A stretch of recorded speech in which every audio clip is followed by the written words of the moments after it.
Hi,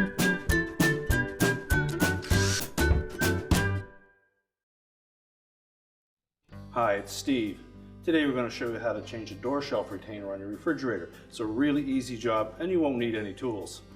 Let me show you how we do it.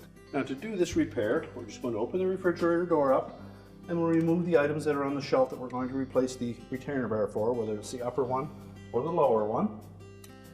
And if the old one is still in place, to remove it, we simply lift up on the very back of that wing, pull it away from the liner. Do the same on the opposite side. Remove the old shelf retainer and discard it.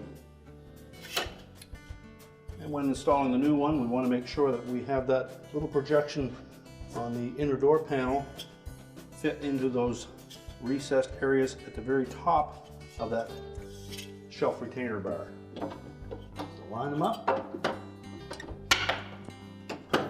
Just press it into place. You may need to lift out just gently on that tab and make sure it snaps into place.